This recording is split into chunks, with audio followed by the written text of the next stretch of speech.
everyone, I'm Heather.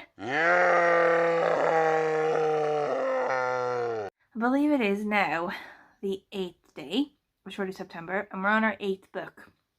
So, I had an original plan. I had a book that I was going to read for today, but I don't know if I'm driving with that book in my mind and in my heart for today.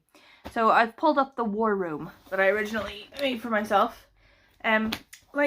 I don't want to be like a crazy planner about stuff. I'm not really that sort of person. Like, I'm a Virgo, but I'm the worst Virgo on earth. Like, I'm not very Virgo-y. I'm not about like a crazy plan.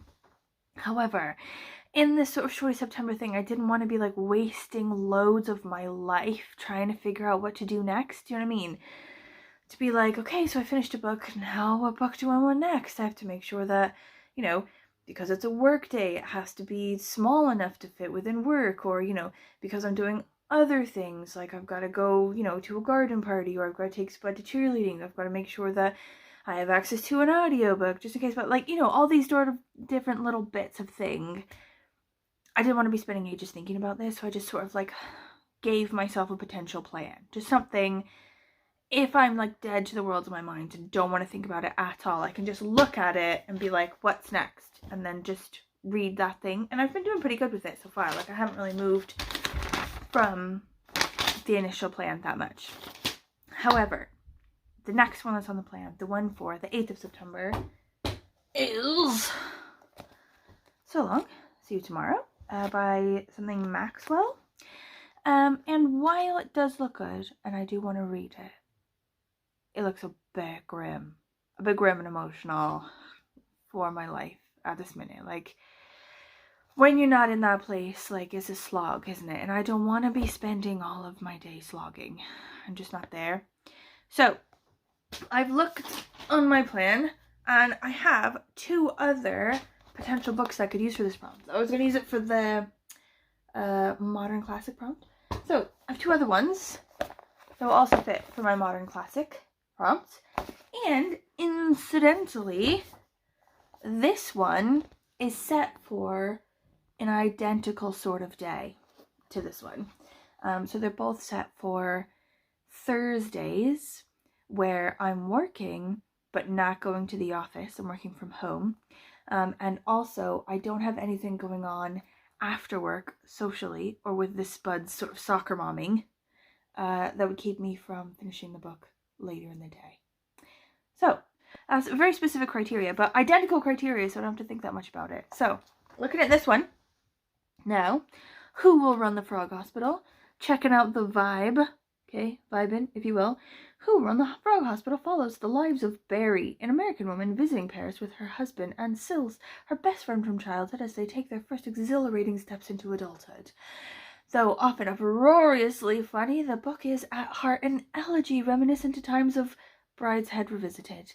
It is a double portrait that touches and dazzles and entertains. And I feel like that's speaking my language. What do you think? Like, you know, uproariously funny, dazzles and entertains.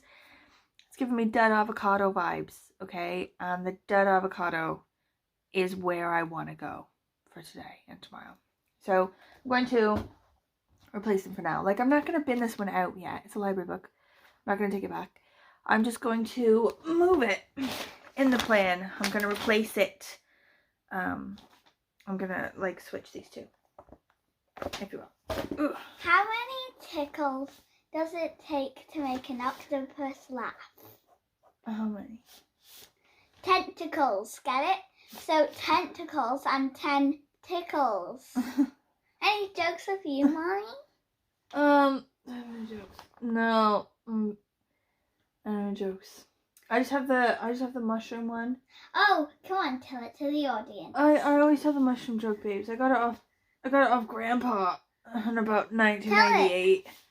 And I don't think I've ever told a different kind of joke in my life. A mushroom walks into a bar. The bartender says, "We don't serve your kind here." And the mushroom says, "Why not? I'm a fun guy." Good one. Oh, fucking brilliant. Yes. Okay, so I'm enjoying this. You know, I'm a good chunk of the way through. And it's, you know, it's cute. It's about this woman. She's telling about growing up in the Northeast in America in like late 60s, early 70s, I think. She's sort of French Canadian heritage, and so are like all her friends. Her mother is sort of a French speaker, and it's just sort of tales of her growing up and what her childhood was like, and working at sort of this amusement park with her friend, and her dad being like a really dad's dad sort of dad, like the mother of all dads, she said, like really dad like. And it's cute. I'm enjoying it, but like, I don't know, like uproariously funny? No. Dazzles and entertains? No. Like I think last year for Shorty September, my books for Shorty September were just like killing it. They were like knocking them out of the park. Like I had absolutely loads of 4 and 5 stars. I was just felt like I was raving about all of them, which meant that I was raving about none of them. Do you know what I mean? Like I was worried that because I was enjoying so many of them, that it would sort of take away from the fact that they were good. You know, it'd be like, oh yeah, Heather really liked that one, but she liked all of her shorties. You know, like there's something wrong with me instead of like the books being good. And now I feel like I've got like the opposite problem for this Shorty September. Like none of them have really been that good. Like yeah, okay, you know, Aveline was quite good. Oh, and I did like The Emperor's Babe. I quite liked that one. And also the Mabinogion one I think was quite good. But like thinking about it now, actually, did I love that one as much, or did I just really like the ending? Anyway, I'm feeling like I'm having the opposite problem. It's just like a bit of a dud Shorty September so far, and I'm worried that it's not just something that will sort itself out. I'm worried now that it's a product of my plan this year to get rid of stockpiles of unread books in my house. Okay, so I've got my spreadsheet here for the project, like my read the books in your house project.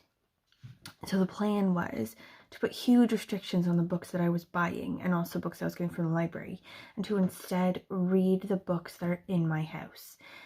So I started with over 200 unread books in my house, and the plan was through the year to end up with fewer than 100 unread books in my house, which is still quite a lot, but it's a manageable number, especially for someone who like reads all the effing time, right? So I'm looking at it now, I'm at 106 unread books in my house. Like if I read 7 more books, so if I read 7 more shorties that are from my actual house, not library books, not anything like that, actual shorties in my house, I'm gonna actually conquer this potentially this month. The whole project that I've been doing for this whole year, for 9 months, I could potentially kill off. Okay, so that's relief and that's awesome, but I was gonna keep going with it for the year. Like, okay, yeah, if I kill this off in September, I still need to continue, because the plan is not to hit under 100 books sometime in the year. The plan is at the end of the year to have fewer than 100 unread books. So I need to sort of maintain that and keep the project going basically until December.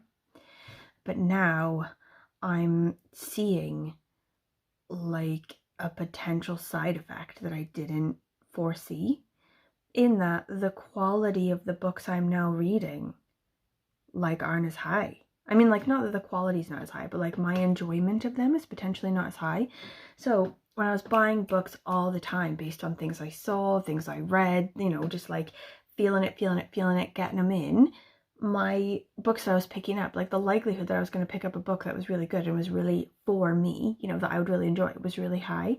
But now that I'm only pulling from books that I bought ages ago, do you know what I mean? When I was a completely different person, a completely different headspace, like I've learned new things since then about these books. Like now I feel like as a side effect of this project, the likelihood that I pick up a book that's going to absolutely floor me and knock it out of the park is going down, like as a consequence. And that's completely changed my mind about the project. Like, okay, so I'm really close. I'm at 106. I think right now, like I've scared myself now, and I'm thinking about just getting it down to under 100 this month, and then just killing the project off, and then going back to buying books like I did before. Like, you know, 90 something unread books in the house, that's fine. Do you know what I mean?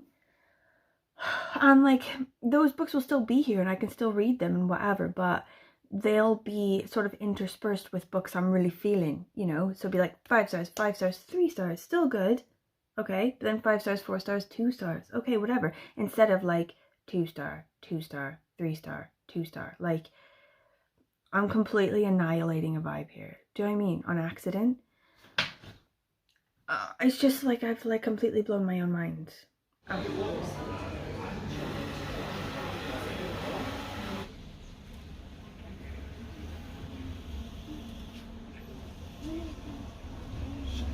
Okay, we're gonna make some fracking pita pizzas here. Does anyone do this? Like make pizzas out of like pita things?